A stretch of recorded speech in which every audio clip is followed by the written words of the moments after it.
21 avril 2021. Un avion se pose à Sainte-Anne, une petite île des Seychelles, au beau milieu de l'océan Indien. Pour Emmanuelle Badibanga, une niçoise de 32 ans, c'est la promesse d'un séjour paradisiaque. Et à son arrivée dans le luxueux club de vacances, tout laisse à penser que la jeune femme va passer du bon temps. La chambre.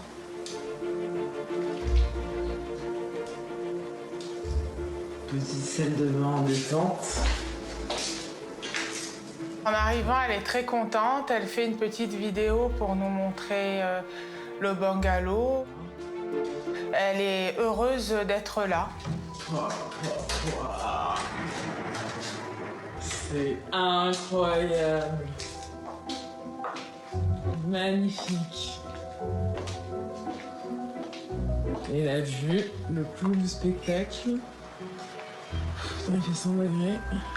Elle est très heureuse d'arriver dans sa chambre, qui était vraiment très belle, avec vue sur la mer, en rez-de-jardin. Et elle était vraiment très heureuse de découvrir la chambre, assez impressionnée par les lieux. Elle a l'air vraiment heureuse de ce qu'elle découvre. Magnifique. Et voilà. Elle était folle de joie, du moins l'écho que j'en ai eu quand elle m'a appelé pour me le dire. Déjà, les Seychelles, c'est très très beau. Donc, dans ce contexte-là, tout était paradisiaque, idyllique. Des vacances de rêve en perspective, mais dont la jeune femme ne reviendra jamais. Contre toute attente, il va se produire un drame dans ce décor tout à fait paradisiaque. 6 jours plus tard, on retrouve Emmanuelle Badibanga morte dans la salle de bain. Comble de l'horreur, son corps aurait été retrouvé pendu à ce porte-serviette.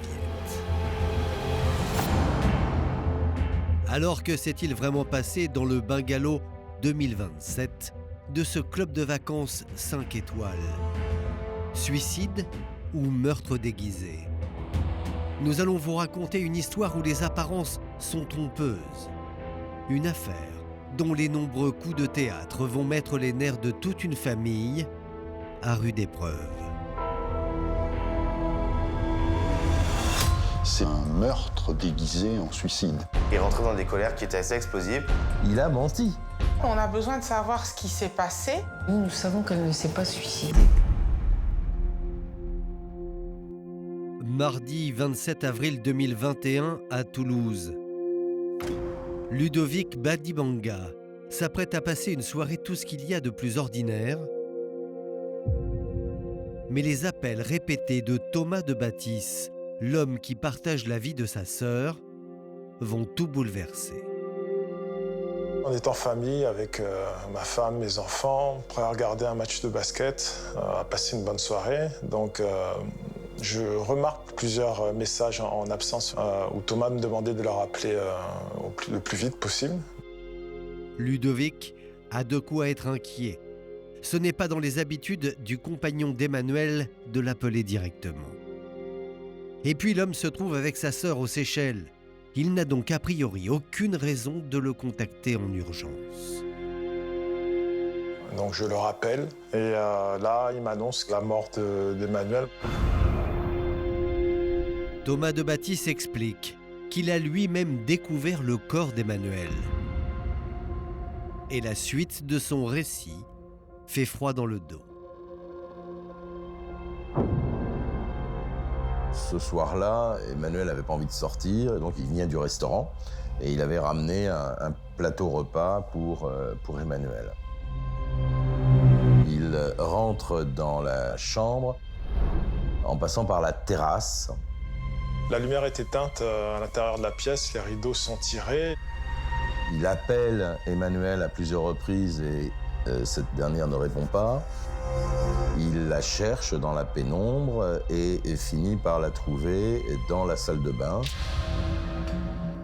Il aperçoit ma petite sœur Emmanuelle qui est pendue. Il déclarera qu'elle était pendue avec son paréo à une patère. Elle portait un slip, elle n'avait pas de soutien-gorge. Elle ne respire plus, enfin elle est inanimée. Il dit que la voyant ainsi, il l'a soulevée et il l'a posée par terre, qu'il a tenté de faire un massage cardiaque, qui n'y est pas parvenu. Thomas est complètement catastrophé, ivre de douleur. Il a aussitôt hurlé au secours. Il appelle à l'aide et c'est un coach sportif qui va intervenir, qui sera le premier à part Thomas, à voir le corps d'Emmanuelle. Et ils vont tenter de la réanimer en attendant que les secours officiels arrivent.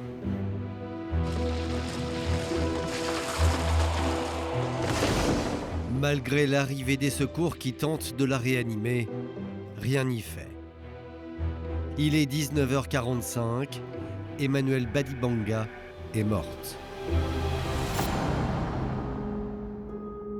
Pour Thomas de Baptiste, son compagnon, les causes de son décès ne font aucun doute. Il a pensé évidemment qu'elle s'était suicidée, parce que tout laissait à penser qu'elle s'était suicidée. Voilà. À plus de 7500 km de là, Ludovic, le frère d'Emmanuelle, est sous le choc. Thomas nous annonce un suicide. Personnellement, j'ai du mal à comprendre, j'ai du mal à y croire. Jamais je ne me serais attendu à ce genre, à cette nouvelle. Moi j'étais touché en plein cœur. On n'a pas le temps d'analyser les choses. Mon frère appelle et là je décroche et il est en larmes. Donc je lui demande qu'est-ce qu'il y a Ludovic, qu'est-ce qu'il y a? Et puis il me dit c'est Emmanuelle. Alors il me dit elle est décédée. Je dis quoi? Oui, elle est décédée. Je dis mais comment ça elle est décédée? Elle s'est suicidée. Mais pour le frère et la sœur d'Emmanuelle Badibanga, le plus dur reste à faire. Annoncer à leur maman ce que toutes les mères redoutent le plus au monde. Il m'a dit, maman, Emmanuelle s'est suicidée. Là, je sais plus après. Là, je sais plus rien. Tout s'écroule, puis c'était...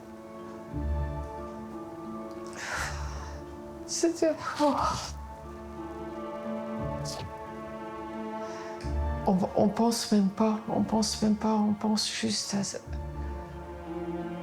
à essayer d'imaginer que ça puisse ne pas être vrai, de trouver une solution pour que ce soit pas vrai. Puis après, je sais plus. On nous aurait dit, voilà, elle est décédée, ils ont fait un accident sur un bateau, un accident de voiture. C'est très très dur, c'est horrible. Mais on se dit, voilà, mais alors le suicide, là c'est l'incompréhension totale parce qu'on se demande pourquoi. L'incompréhension est d'autant plus grande que rien dans la vie d'Emmanuelle ne peut laisser imaginer qu'elle puisse mettre fin à ses jours.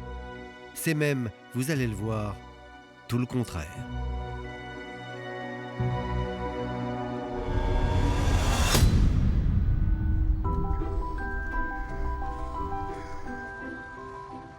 Regardez ces images d'Emmanuelle Badibanga. Elles ont été tournées à Nice peu avant son départ aux Seychelles. Et ce qui frappe, c'est qu'elle n'a absolument pas le comportement d'une femme qui va se suicider quelque temps plus tard. Nous nous sommes procuré d'autres vidéos filmées les mois précédant sa mort, et à chaque fois, le constat est le même. Course du jour, Emmanuelle est en train de faire ses courses. Il est bientôt 6h du mat. Tu sais qu'en même temps, moi je préférais que ça soit ouvert la nuit comme ça. Comme ça, t'es tranquille, il n'y a personne. C'est plus intéressant. Quand on voit cette vidéo, on a l'impression qu'elle a du soleil dans le cœur. Emmanuelle est une C'est une belle personne, c'est la joie de vivre incarnée. Ah bon, t'as commencé? Bien sûr, j'ai commencé. Non, bah allez. Elle est tellement rayonnante que quand vous allez la voir, même si vous êtes au plus mal, vous êtes tout de suite sous sa joie de vivre, et donc du coup, vous allez tout de suite mieux. Elle est très drôle, elle est très positive, très joyeuse, courageuse, battante, ambitieuse, qui savait faire les choses toute seule, qui avait besoin de personne pour se motiver à faire quoi que ce soit. C'est cette joie de vivre qui va taper à l'œil de Thomas de Bâtisse, un graffeur bien connu dans la région. Thomas, il est célèbre à Nice.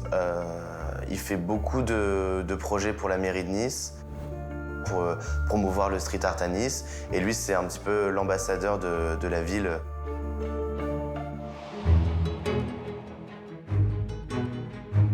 La rencontre a lieu ici, à la Passerelle, en plein centre de Nice.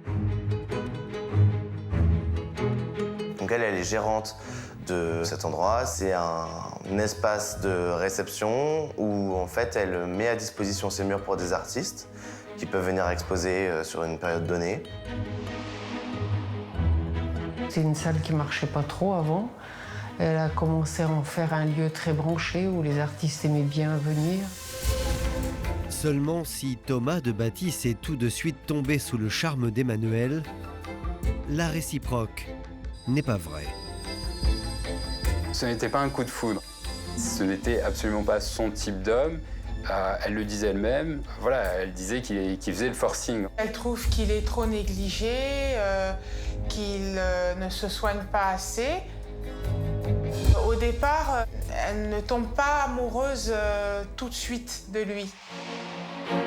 Baroudeur et passionné, Thomas n'aura de cesse de charmer sa belle. Comme avec ce voyage aux Seychelles. Au départ, pourtant, il n'était pas question que la jeune femme soit présente, car l'artiste devait s'y rendre seul pour réaliser une fresque. Il demande, au lieu d'être rémunéré pour sa prestation, à ce que ma sœur puisse l'accompagner. C'est l'occasion pour eux d'effectuer un voyage de rêve. Un voyage des Seychelles, ça fait rêver.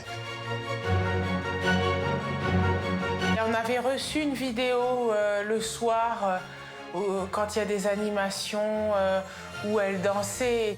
Elle était pleine de joie, pleine d'entrain, heureuse d'y aller, heureuse d'y être. Cette vidéo, la voici, sous l'œil amusé de Thomas qui la filme. Regardez une personne qui n'a aucune idée de ce qu'elle fait. C'est pas du tout en terme. Pas du tout en rythme. Ah là là.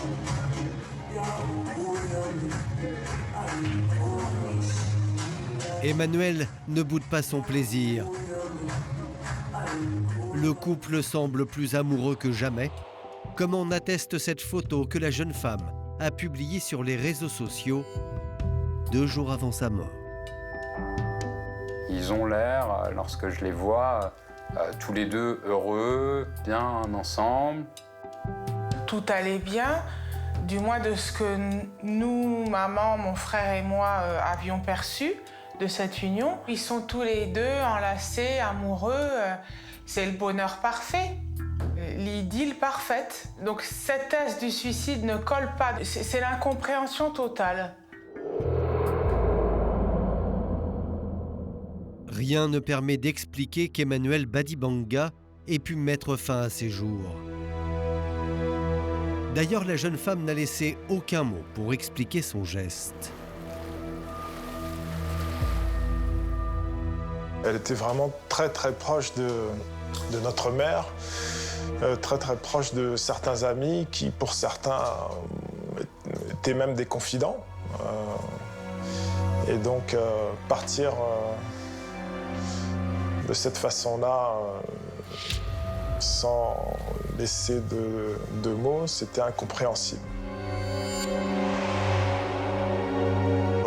beaucoup, dans les premiers jours, chercher à voir dans son ordinateur est-ce qu'elle n'avait pas laissé quelque chose. Chez elle, est-ce qu'elle n'avait pas laissé un courrier. Parce qu'étant donné qu'elle aimait beaucoup écrire et qu'elle était beaucoup dans la communication, ça lui ressemble pas de partir sans terminer la communication, sans terminer quelque part sa vie, entre guillemets, de façon claire et cohérente pour tout le monde. Ça lui ressemblait pas du tout. Et puis il y a un autre détail qui ne ressemble pas à la jeune femme. Quelque chose que seuls ses intimes peuvent savoir. Thomas de Baptiste nous dit avoir découvert ma petite sœur en culotte. Elle se serait pendue en culotte. Ma sœur était quelqu'un de pudique et elle ne se serait jamais donné la mort à moitié nue.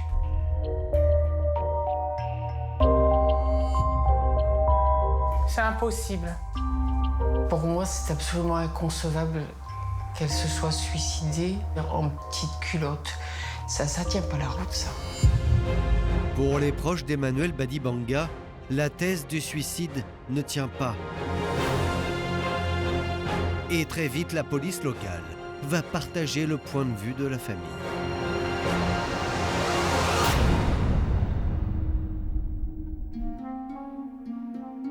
À la suite de la découverte du corps d'Emmanuel, une enquête est ouverte par les autorités des Seychelles. Et sur place, les policiers vont faire plusieurs découvertes peu compatibles avec un suicide. La première expliquerait pourquoi Emmanuel a été retrouvé dénudé. On a trouvé sur le lit une robe noire, une robe du soir, et un soutien-gorge noir qu'elle devait sans doute s'apprêter à mettre. Quand on veut se suicider, on ne prépare pas sa tenue vestimentaire. Ça veut dire qu'elle était peut-être dans la salle de bain pour s'apprêter, prendre sa douche, et ensuite enfiler cette robe noire pour sortir, pour aller à une soirée. Et ce n'est pas tout. Dans la salle de bain, le support auquel Emmanuel se serait pendu laisse les enquêteurs perplexes. Cette patère, à l'origine, elle est faite pour supporter le poids d'une serviette de bain. On ne sait pas quel est le poids que vous pouvez soutenir cette patère. Ce sont des fixations, des chevilles simples dans un mur en placo, tout basique. Alors si Emmanuel s'est effectivement pendu, tout le monde se demande comment le crochet a bien pu résister. Il faut 3 minutes pour mourir asphyxié. 3 minutes, c'est très long. En effet, difficile d'imaginer qu'un simple crochet mural ait pu soutenir si longtemps le poids d'Emmanuel. La thèse de la pendaison est mise à mal. Personne, à part Thomas de Baptiste, n'a vu Emmanuel pendu. Personne. Il est le seul à l'avoir vu pendu. Je commence vraiment à me poser de sérieuses questions. Les enquêteurs réclament une autopsie, mais il y a un contretemps. Le seul médecin réalisant des autopsies sur l'île avait le Covid, était hospitalisé. Il ne va donc pas pouvoir réaliser un examen immédiat et les enquêteurs vont se déplacer à lui. Les enquêteurs vont lui montrer un certain nombre de clichés et de l'environnement et de la pièce et du corps de ma sœur pour avoir un premier avis. Il va émettre de très sérieux doutes sur l'hypothèse du suicide et indiquer aux enquêteurs qu'il y a pour lui les stigmates d'une mort par strangulation, d'une mort violente en tout cas. Et l'hypothèse de la strangulation sera confirmée lorsque le médecin légiste guéri du Covid-19 reprendra le travail. L'autopsie effectuée aux Seychelles, la voilà, on l'a, elle est en anglais. Qu'est-ce qu'elle raconte, cette autopsie? Elle raconte que l'os hyoïde a été fracturé. L'os hyoïde est un petit os dans le cou qui, dans la plupart des cas, se fracture en cas d'étranglement, mais ne se fracture pas en cas de pendaison. La thèse du suicide est totalement écartée. Elle a été étranglée. Le scénario qui est envisagé par la police judiciaire séchelloise et par la justice, c'est le scénario d'un meurtre déguisé en suicide. Mais il y a pire. Avant de succomber, Emmanuel aurait été frappé et violé. Le médecin des Seychelles conclut à des violences corporelles et une agression sexuelle. On est abasourdi par ce qu'on apprend. On nous parle d'étranglement et de violences sexuelles. Ouais, je sais pas quoi dire par rapport à ça, moi.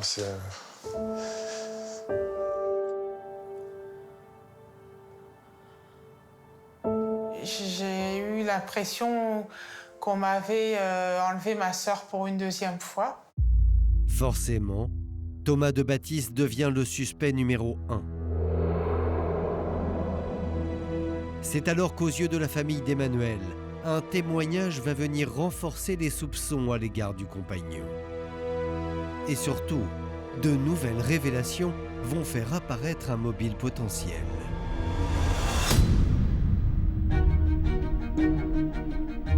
Ronan Le Dantec est le meilleur ami d'Emmanuel Badibang. C'est aussi celui qui, par téléphone, a vécu en direct les dernières heures de la jeune femme.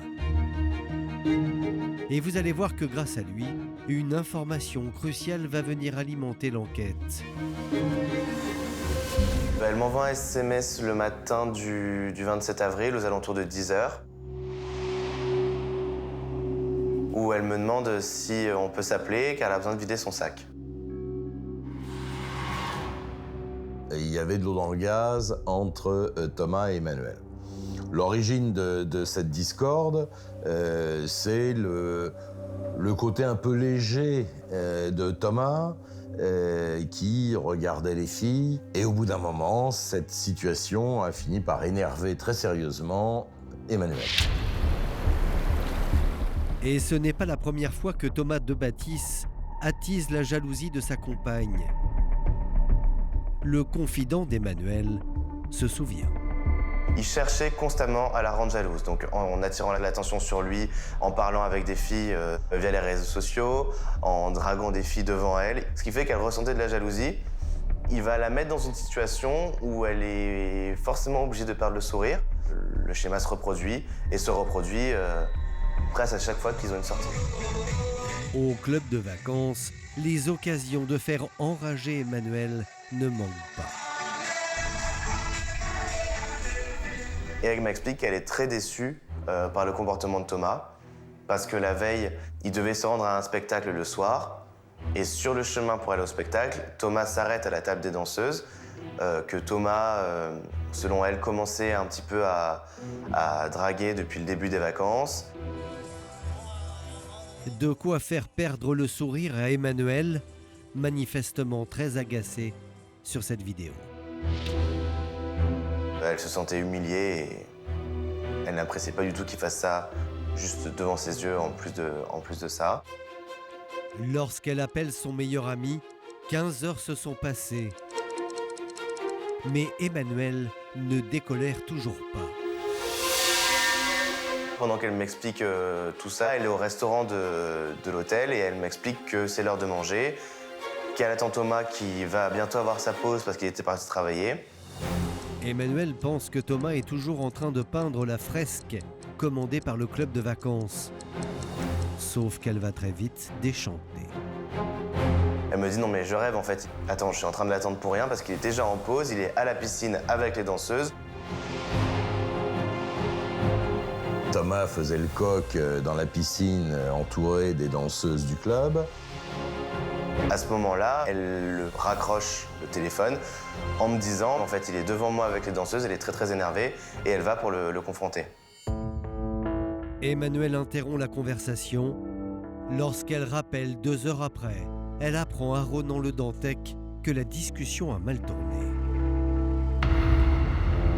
Donc à 17h44, elle me rappelle pour m'expliquer qu'une dispute a éclaté. Elle est allée le trouver en lui disant « bon, ça suffit ». Ils se sont disputés et elle avait une cigarette allumée, donc elle lui a craché la fumée au visage. Et lui, très énervé, il lui arrache ses lunettes de soleil et les brise.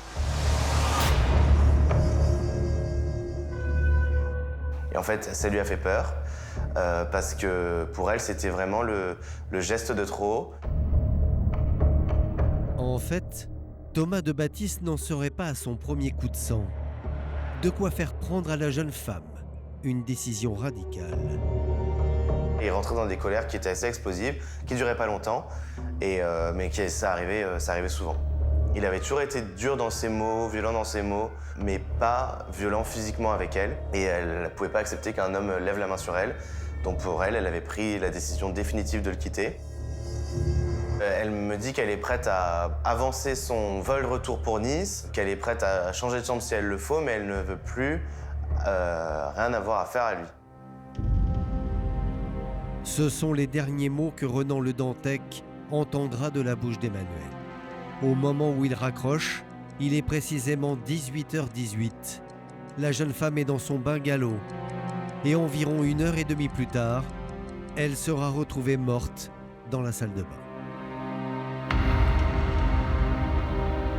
Pour moi, c'est une dispute qui a dégénéré. Ce qui s'est passé, c'est qu'il n'a pas supporté qu'elle lui annonce la rupture. Si la famille d'Emmanuel Badibanga est désormais convaincue de l'implication de Thomas de Baptiste, la police des Seychelles, elle, cherche à confirmer ses soupçons. Et pour cela, elle peut compter sur un autre témoin des dernières heures de vie d'Emmanuel.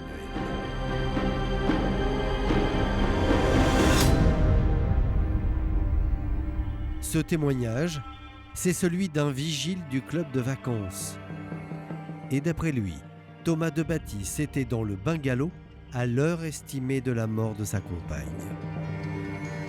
C'est un agent de sécurité, un agent de surveillance. C'est pas un ami de ma petite sœur ou un vacancier alcoolisé qui passait par là. Non, le témoignage vraiment est d'une importance capitale. Sa guérite était à 4 mètres de la fenêtre d'Emmanuel et de Thomas. Il voit à 18h05 Emmanuel sur sa terrasse au téléphone. Ça correspond effectivement au coup de téléphone long qu'elle a passé avec Renan Le Dantec. Donc à ce moment-là, 18h05, elle est en vie. Peu après, le vigile doit quitter son poste. Et lorsqu'il revient sur place à 18h50, il est intrigué par l'attitude de Thomas de Baptiste. Il a vu Thomas sortir en courant de la véranda. Il s'est arrêté, il a regardé à gauche, il a regardé à droite, il s'est remis à courir. Il a vu partir précipitamment en direction de la plage, courbé, comme s'il cherchait à se dissimuler vers aux alentours des 18h50. Il savait que c'était 7h moins 10 parce qu'il savait qu'il avait un transport à prendre. C'était la fin de son service, il terminait à 19h. Donc il savait que c'était quelques minutes avant la fin de son service. Donc là-dessus, il est absolument formel. Le problème, c'est que dans ses premières déclarations, Thomas de Baptiste prétend avoir été à la plage et au restaurant du club dans les 2 heures précédant la découverte du corps de sa compagne. Il n'a jamais dit autre chose que « j'ai quitté la chambre à 17h30 et je n'y suis revenu qu'à 19h45 avec de quoi apporter à dîner à Emmanuel ». L'homme aurait-il menti ? Impossible d'en avoir la preuve formelle. Le problème, c'est que cet angle du bâtiment n'a pas d'équipement de vidéosurveillance.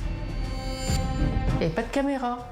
Donc en passant par la plage, n'importe qui, une personne qui venait, là, elle échappait à la vidéosurveillance. Malgré tout, le 5 mai 2021, Thomas de Baptiste est incarcéré pour meurtre sur conjoint. Du fond de sa cellule, il n'a de cesse de clamer son innocence. C'est extrêmement dur pour Thomas, qui a subi une espèce de double peine. Non seulement il a perdu la femme qu'il aimait, mais en plus il a été accusé d'avoir mis fin à ses jours. Mais à l'autre bout du monde, la riposte s'organise et cela va totalement rebattre les cartes.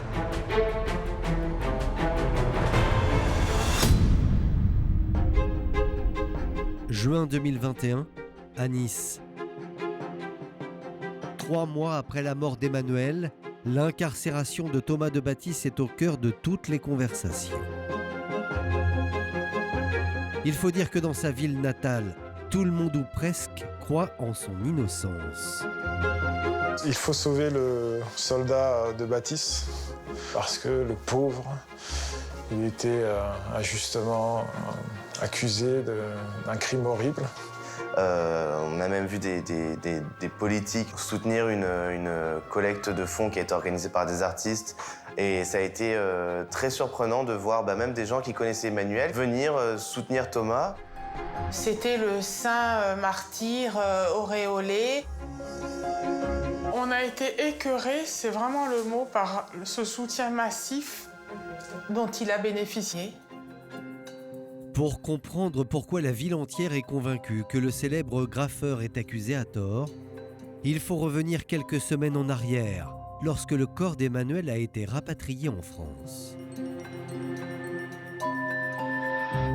À l'époque, le parquet de Nice ouvre une enquête en parallèle de celle qui est menée aux Seychelles. C'était d'autant plus important que cette enquête qui se déroulait en France permettait de recueillir les témoignages de proches et de la famille de la victime, Madame Badibanga.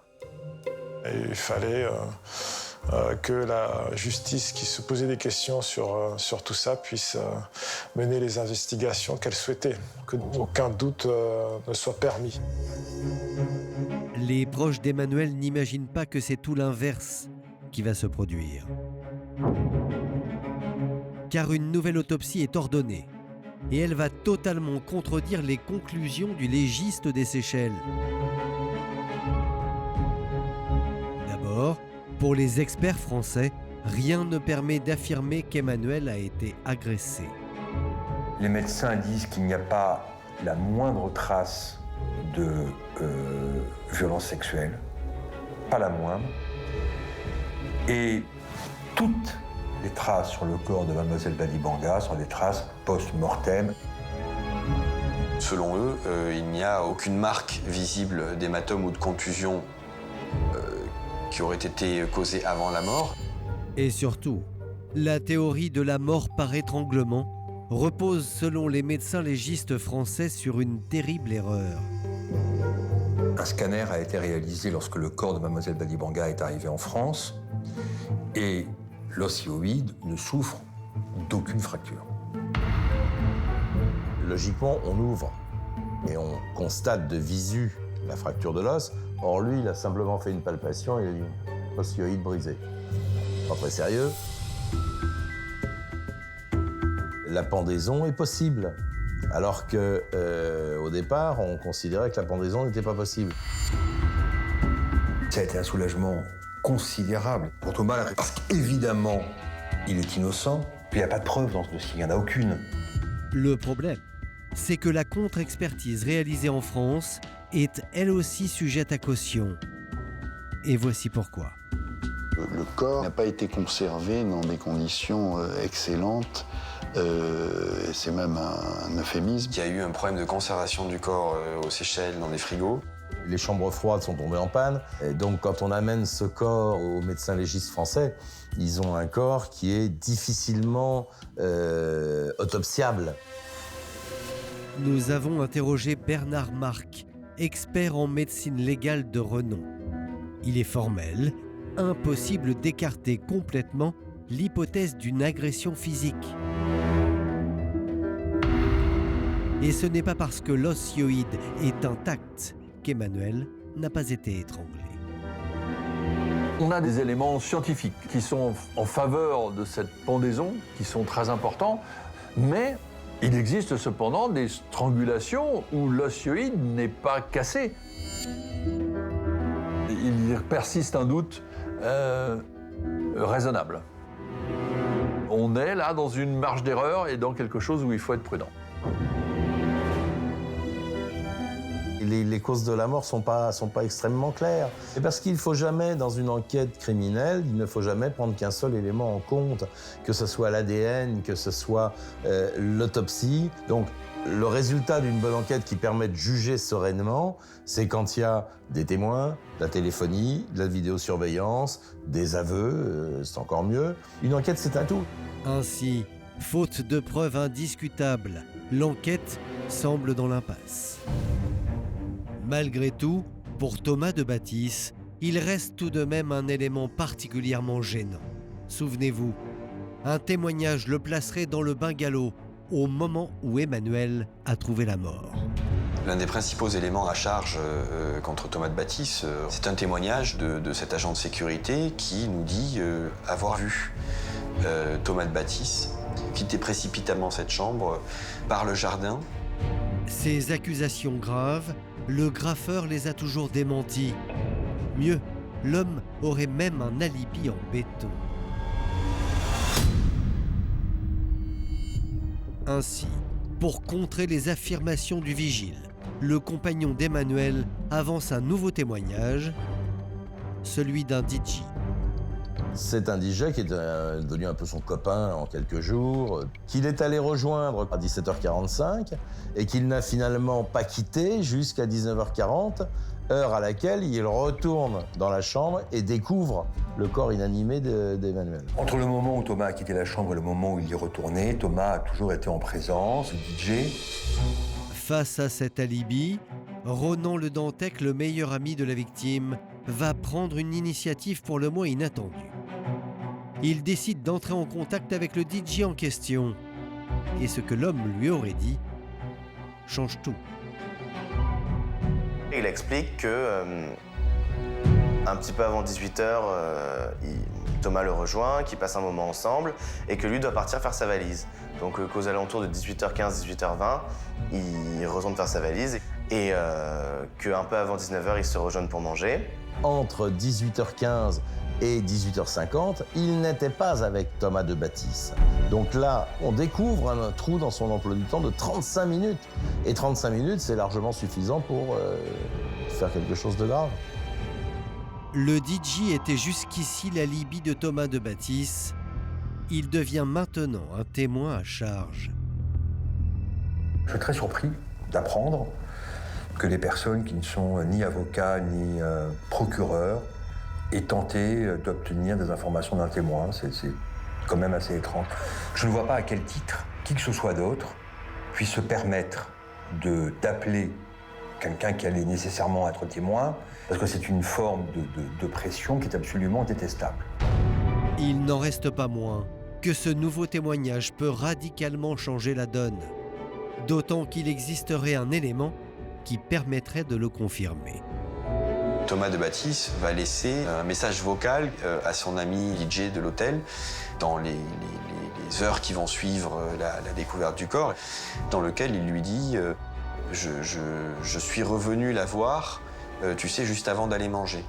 Thomas de Bâtisse dit « Je suis allé à la chambre, je l'ai vu, je lui ai dit que je l'aimais, je lui ai fait un câlin, puis on a parlé, puis je lui ai refait un câlin, et puis je suis parti. » Ce message dont l'authenticité n'est pas à mettre en doute, qui émane de lui, qui a été constaté par un officier de police judiciaire français sur le téléphone du DJ, ce message, il existe, il est réel, et il apporte la preuve qu'il est revenu à la chambre, contrairement à tout ce qu'il a dit. Fragilisé à la veille de son procès, Thomas de Bâtisse sait qu'il risque gros. Car aux Seychelles, le meurtre est puni d'une peine unique, la prison à vie.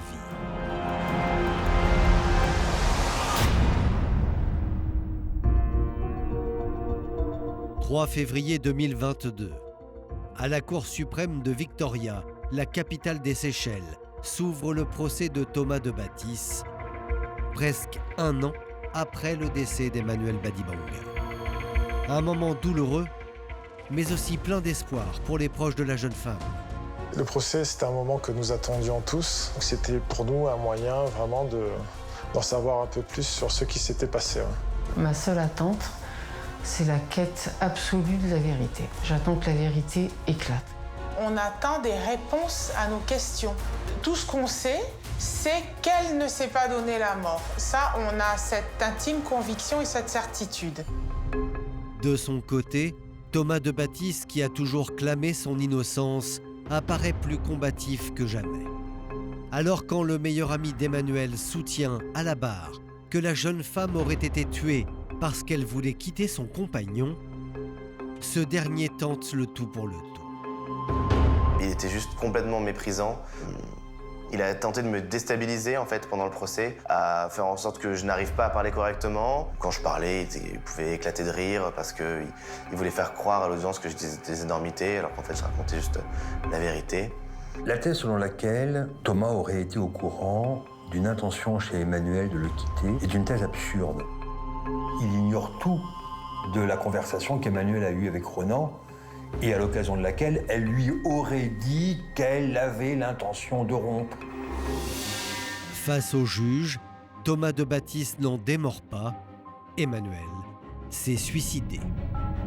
Et il est même en mesure d'expliquer son geste.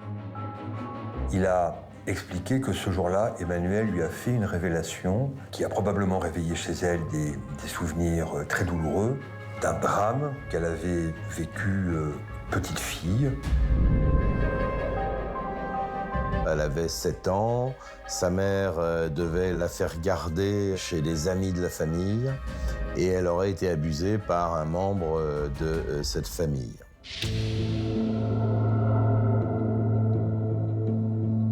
Lorsqu'il nous apprend qu'elle aurait subi une agression sexuelle dans son enfance, évidemment, nous sommes surpris. C'est vrai que je l'ai confié de temps en temps, dès samedi après-midi. Il y a eu quelques samedis après-midi où je l'ai confié à des couples d'amis. Est-ce que ça pourrait justifier une décision suicidaire? Peut-être qu'il y avait chez elle, je ne sais pas, une fragilité, une certaine propension de pensée suicidaire. Et Thomas de Baptiste d'enfoncer le clou en évoquant la mauvaise passe professionnelle qu'Emmanuel traversait au moment de son voyage aux Seychelles. En effet, à cause de la crise du Covid, le lieu où elle travaillait avait dû fermer ses portes. Elle a eu un passage à vide où elle était confinée toute seule. Elle ne pouvait plus faire tourner son entreprise. Ça a été terrible pour elle parce que il fallait continuer à payer un loyer énorme. Il y avait tout un tas de frais et il n'y avait plus rien de possible. Cependant, d'après ses proches, la jeune femme avait été, comme toujours, capable de rebondir. Elle a été voir un psy après le Covid. C'est plutôt un réflexe sain que de faire la démarche, d'aller consulter. Les psychiatres qu'elle a vus ont dit qu'elle n'avait pas de besoin de traitement et qu'elle n'était ni suicidaire ni dépressive. Les deux camps s'affrontent et lorsque le DJ s'approche de la barre, les proches d'Emmanuel sont convaincus qu'il va de nouveau affirmer que Thomas était dans le bungalow au moment du drame. Seulement, coup de théâtre. Le DJ va totalement changer de version. Et il va témoigner qu'il est en présence quasi constante de Thomas de Baptiste entre 17h45 et son départ de l'hôtel aux alentours de 19h30 et quelques.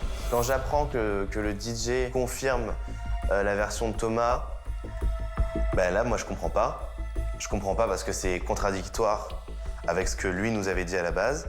Et je me demande en fait pourquoi il a décidé de changer sa version. Les témoins ont été clairs, ils ont prêté serment, ils ont été entendus, interrogés, contre-interrogé. Alors plutôt que de s'en tenir à des coups de fil passés dans des circonstances qu'on ignore et d'une légitimité assez relative, on va plutôt s'en tenir à ce qui a été dit sous serment au tribunal et dans des conditions plus juridiques. L'alibi de Thomas de Baptiste va-t-il permettre de le blanchir totalement dans cette affaire ? Après 2 longs mois de débats éprouvants, le verdict semble pour le moins incertain. Tout le monde était épuisé de fatigue, les jurés n'en pouvaient plus. Et malgré l'enquête à charge, le jury s'est déclaré à une très forte majorité en faveur de l'acquittement. La cour criminelle n'a pas conclu pour autant qu'Emmanuel Badibanga s'était suicidé. Thomas de Baptiste a été acquitté au bénéfice du doute. Au bénéfice du doute. Je ne veux pas du tout l'entendre. On a été assommés tous. On a été complètement assommés. J'étais vraiment brisée, j'étais anéantie.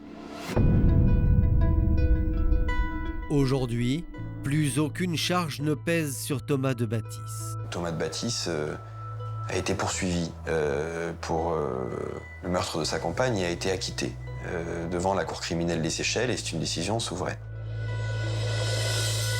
La première chose que je vais faire, c'est de retrouver mes proches, bien évidemment. Avant tout ma famille, mon père, mes amis du BMX, mes amis du monde de l'art. Et voilà, et essayer de retrouver un peu de paix. Ça a été une expérience pour Thomas très difficile. Il est toujours très malheureux de la disparition d'Emmanuel. Je pense qu'il est très digne, très courageux, et qu'il a envie aujourd'hui de reprendre sa vie.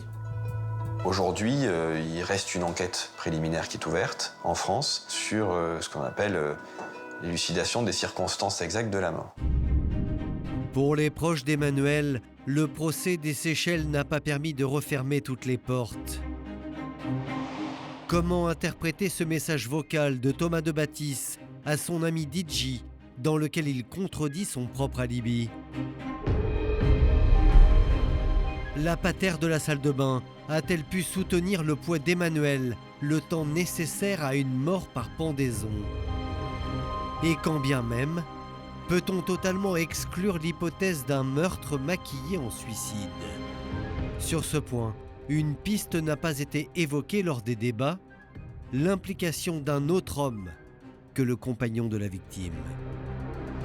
On peut imaginer le scénario suivant. C'est un rez-de-chaussée avec une terrasse facile d'accès. Elle est en train de se préparer, un individu l'aperçoit, rentre et la tue. C'est une hypothèse. Nous savons qu'il y a dans cet hôtel une jeune femme qui a fait état quelques semaines avant, d'une tentative d'agression sexuelle par un barman de l'hôtel. Et cette femme va relater une scène qu'elle a vécue d'une extrême violence, avec notamment un épisode de strangulation. Pourtant, cet homme n'a jamais été interrogé par les enquêteurs des Seychelles.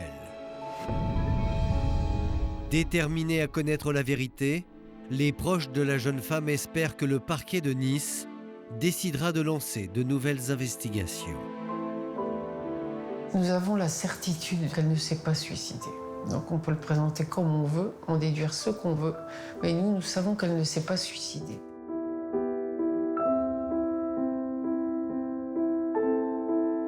On n'a pas besoin d'un coupable, on a besoin de savoir ce qui s'est passé. Aujourd'hui, nous n'avons pas de réponse à nos questions. Ce qui est important pour moi, c'est d'une part de continuer le combat,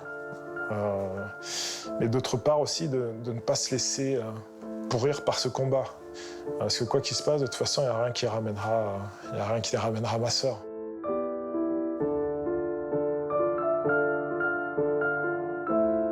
Je pense malheureusement que on en a pour des années, mais on lâchera pas.